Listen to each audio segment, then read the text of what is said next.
Well, hello racing fans, and welcome to our Gallop TV preview show for Friday in Gqeberha. It's on the turf, the 25th of July. I trusted you, the valued racing fan, as well.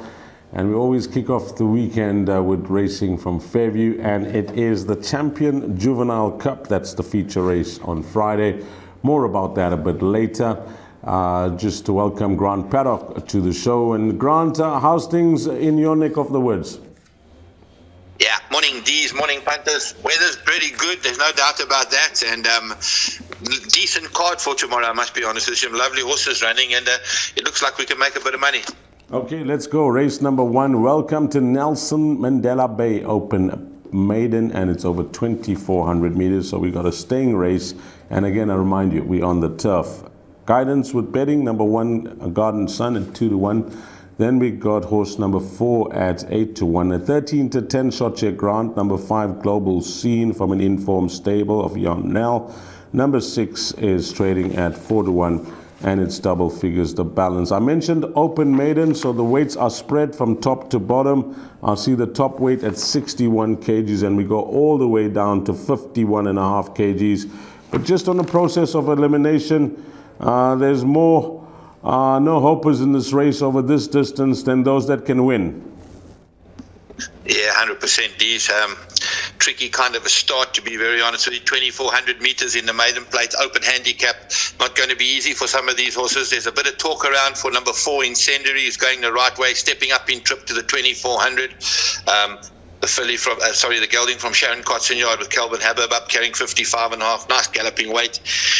Is the improver in the race, there's no doubt. Alongside him, Sempre Bella, number 6, really enjoyed the step up in trip to the 2,000.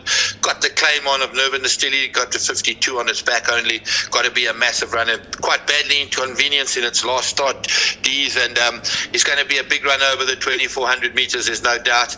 The favourite, Global Scene, going about the right way. Jockey strike here with Richard Furikla climbing aboard 13-10, probably the right price. We've got to see if he's going to get home over the 2,400. Garden Sun, I have got my question marks over them. Pulled up lame last time out, and didn't really get home over the 2,000 meters. Now stepping up even further to 2,400 meters, carrying 61 kilos. Not going to be easy, D's. I'm in the camp of Sempre Bella here, D's, and I'm going to tip him to beat Incendiary and Global Scene, with maybe Cosmic Cliffs filling up the quartets. I'm just having a look at the riding arrangements. I looked in the front now just to confirm that Louis Mkotwa does ride 56 kgs. Any particular reason you think Sharon Kotzen is using Kelvin Habib? Louis can't do that kind of 56.5, 57.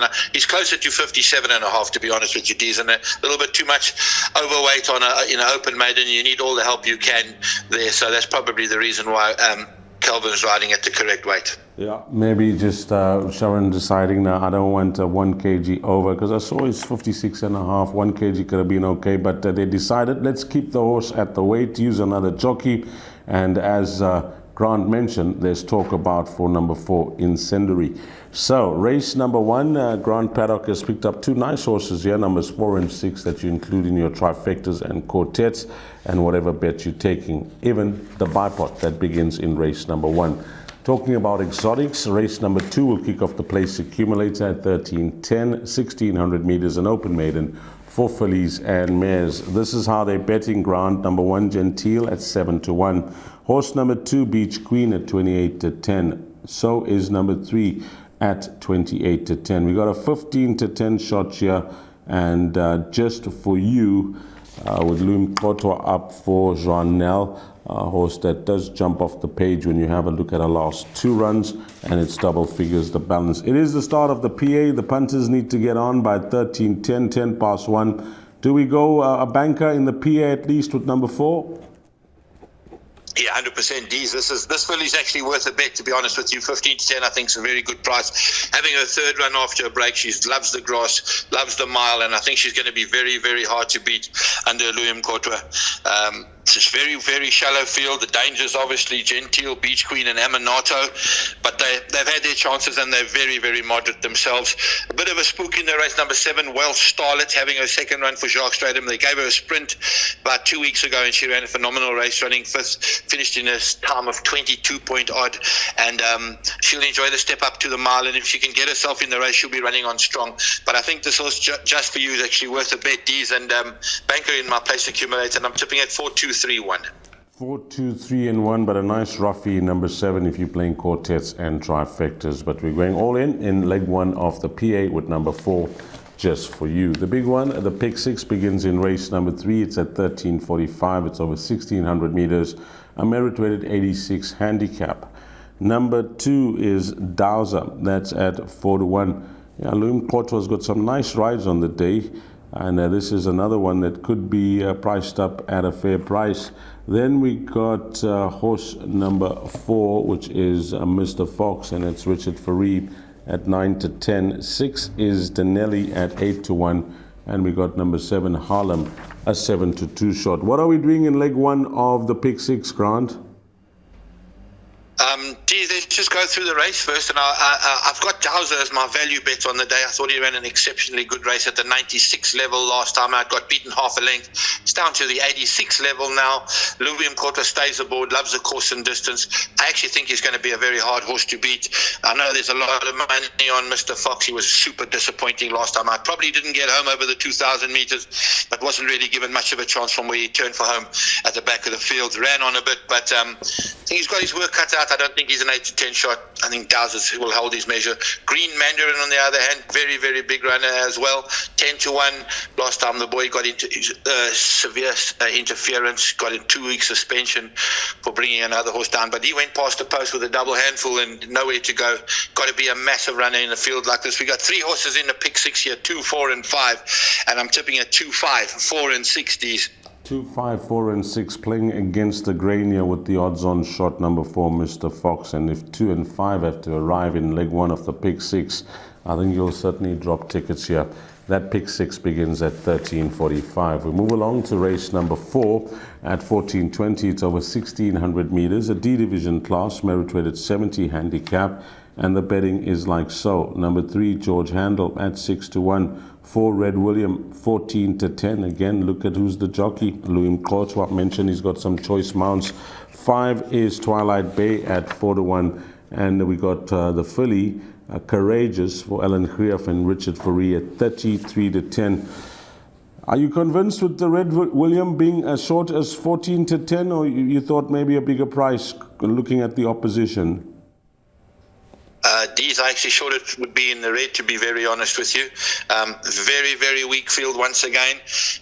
Your second favourite is Courageous, the filly, and she's really been battling to win a race, and really hasn't got strong enough form to match Red William, that's for sure. And then the likes of Alado's Pride and George Handel, they've just come off hard races in the 3,200 metre Gold Cup. So, this race is set up for Red William, no doubt. I think will start a lot shorter than 14-10. He's definitely a pick 6 bank. If you don't bank a Red William here, you have to take the field. I am bankering, and I'm going to be tipping it 4, 7, 5, and 1. I like the confidence coming through for this Friday's meeting from Grant. Another one he likes a lot, number 4, Red William, and suggesting that 14-10 include in all your multiples. Race number 5, merit-rated 88 handicap, 1,200 meters the distance. Number 1, Pardenome at 7-1. 2, Dubai Hills is at 22-10. 3 is a scratching at the time of recording. 4 is King's Ransom at 5-1. 5, Song of Myself at 5-2. And we got a 3-1 shot here, number 7, Mars Vigilante. When I initially had a look at the race, Grant, I was leaning towards Song of Myself. But then I got gun shy because there's horses here that are in good form, and one of them that's going for 3 in a row really runs well for Charles Ndlovu, Dubai Hills. Yeah, he's done extremely well, albeit on the poly, there's no doubt. He has run on the grass before and done fairly well. He hasn't won on it, but he's run in the places, so it's not too much of an issue for him. King's Ransom, number 4, also a horse that doesn't know how to run a bad race on the grass. would have been better over 1,400 meters. Song of myself, there's a lot of talk at Fairview for this horse. They say it's past the post. Filly against the boys. She's done it before. Very good last run in a black type race, but she is held by Mas Vigilante at the weight, and if she's going to be a good thing, you have to add in Mas Vigilante as well. I think it's 3 kilos better off for a length and a half, which is quite a big swing. I've got 4 horses in the pick 6 here. D's, the 2, 4, 5, and 7, and I'm tipping at 5, 4, 2, 7. Well, you heard Grant, he's going with 4 runners in the exotics, but he's given us some valuable information at Fairview in Gqeberha that the talk is for number 5, Song of Myself, and usually when that's the case from these bigger yards, they could be spot on. Race number 6, this is the main event for the afternoon, the Champion Juvenile Cup, a listed race over 1,400 meters for a stake of 200,000. I see the winner will take home just a shade under 119,000 rand. We got number 2, King Prawn at 7 to 10. 3, Ready at 33 to 10. Horse number 4, Augusta Rosso at 8 to 1. And it's double figures the balance. There's some nice horses here, Grant. I don't know how they're going to train on as 3-year-olds, but the one thing that I do know is that at this stage of their careers, number 2, King Prawn, he's done little wrong. He's done nothing wrong, Dees. You know, he ran second to another dance for me, grade 1 winner in your neck of the woods. Got beaten 3 lengths. I can't see anything else in this field doing that kind of thing. So 7 to 10 is the right price. He's definitely the nap on the day and the banker in everything. The dangers, if there are any dangers, this filly number 7, Royal City Girl, ran a superb race last time out against older horses, giving them weight and got beaten ahead. Really very, very good start. She'll probably try to make it all. And lovely filly, and she's definitely one that's going to train on and go further as well. But King Prawn, his race to lose. The Smith horse, Ready, he's held by King Prawn. Question mark stepping up to the 1,400. And Augusta Rosso, she's always there and thereabouts, just off the best of them, yeah. But the race set up for King Prawn, and I'm going to tip him to win at 2 from 7, 3, and 4 with King Prawn the banker. King Prawn the banker. Grant, just off the topic of discussing the racing, and I'm just casting my mind back to, the seasons back where most of the horses in Gqeberha used to be, horses sent from other centers, as they are these days as well. But now it's really nice to see these big numbers starting off as juveniles in your, in Gqeberha at Fairview. Before you never used to have as many young horses starting off their careers there. Most of the horses used to just come from other provinces, whilst they were, but not as many as we have these days, young 2-year-olds. Yeah, it's all about having the right owner who's prepared to put money into a yard. That's all it is. If they're buying quality horses, they're going to get quality results. There's no doubt about it. And Alan has got an unbelievable set of juveniles this year. It's probably the best he's ever had in all the years that he's trained. And that's just because the people have put their hands in their pockets and they've gone and bought expensive, good quality horses. And he's done the job with them. So very, very well done to him. He's had an absolutely phenomenal season. And he's not finished yet. He'll be with you guys on Sunday, and hopefully he gets another one under the belt. And it's true what you say. There's quality horses in the Eastern Cape, and there's also some quality trainers too, these. Yeah, one is to stamp that and rubber stamp that with approval, what Grant has just said. Race number 7, 1605. It's a Pinnacle Stakes for fillies and mares. So 1,200 meters is the distance here, Grant, and this is how it looks. Number 2, Red Sash at 8 to 1. We got number 3, Gimmy's Lassie at 2 to 1, and number 4, Ellerix at 2 to 1, and then we got a 4 to 1 shot in number 7, Sweetie Darling, that's going for 3 on the bounce. Again, I refer to this jockey, Louis Mkotwa, who does have some good rides on the day. Can he bag a winner here for Joan Nell, who he rides for? Because you can't knock a horse. They often say, Grant, it's very difficult to get 3 in a row in any racing jurisdiction. But when a horse is in this good form and she just keeps putting her head in front, I think she could do it. Yeah, I think so too, Dees. Young filly. A lot of these girls are probably having their last run before they get on the float to go to stud. The likes of Ellerix and Gimmy's Lassie and Red Sash, they probably 3 Rocks as well, all heading off to stud. And this young girl, she's game, she's gutsy. She won a very good race against similar kind of horses, if not stronger, last time out, and got a bit of black type as well, beating Montelina. She had Gimmy's Lassie behind her. Priscilla Maisley, who ran 4th in the race, came out to win a very good race, and Song myself ran 5th, and she's favourite early on in the day. So yeah, Sweetie Dolly 4-1. I think it's about the right price for her as well. Probably should have been a weak 4-1 favourite, but very good filly. She's done nothing wrong in Port Elizabeth. Loves the course and distance, and she's definitely my first choice. D's her biggest dangers, Gimmy's Lassie, likes of Red Sash and Ellerix to chase her home. And I think I've got 4 horses or 5 horses in the pick 6 here, D's.